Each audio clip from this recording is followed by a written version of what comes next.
કાલની અધૂરી કહાની પૂરી કરીએ। તારકાસુરની દૃષ્ટિથી છુપાઈ જવા માટે માતા પૂર્ણા નદીના તટ પર આવેલી ગુફાઓમાં અદૃશ્ય થઈ ગયા હતા।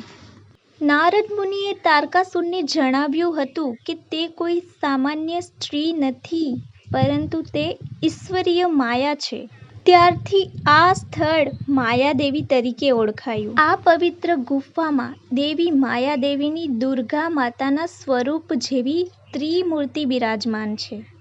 તો ગાઈસ, અત્યારે તો અમે ભયંકર ગરમીની સિઝનમાં આવ્યા છે, તો બહુ જ ગરમી છે। તમે ચોમાસામાં આવી શકો છો, કારણ કે અહીંયા ચોમાસામાં એટલું મસ્ત વાતાવરણ હોય છે અને કુદરતી નજારો જોવાલાયક હોય છે। તો માતાને મળી આવ્યા અમે, પછી અમે ગાર્ડનમાં કંઈક નાટક કરતા હતા। જોઈ લો તમે, હજુ અમે નાના જ છે ગાઈસ। તમે એમ વિચારતા હશો કે બધા વ્લોગ હિન્દીમાં આવે છે અને આ કેમ ગુજરાતીમાં? આનું કોઈ રીઝન નથી, પણ મને જરાક સ્ટોરી ગુજરાતીમાં કહેવાનું સારું લાગ્યું, તો ગુજરાતીમાં વ્લોગ બની ગયો।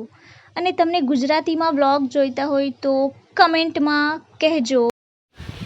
ये छोड़ा बच्चा હિચકા ગાવા હિચકા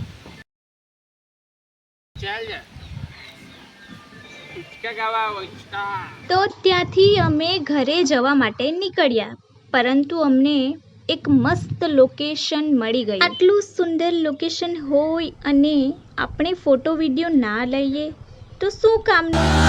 પછી ઘરે આવતા આવતા આ લોકો પાણીપુરી ખાવાના થયા, તો મને દેખાઈ ગયું પાઇનેપલ અને અંકલને કહ્યું મને કટ કરી આપો, અને આના 100 રૂપિયા। પછી અમે આવી ગયા બુધવારીમાં, કારણ કે માસીની છોકરી સબ્જી વગેરે લેવાની હતી। તો અમે પણ ફરવા માટે આવ્યા છે રાતે, કારણ કે મારા પપ્પા તો બહાર નીકળવા નથી દેતા, એટલે માસીના ઘરે જ એન્જોય કરી લઈએ। તો આપણે મળીશું બીજા વિડીયોમાં। Bye guys.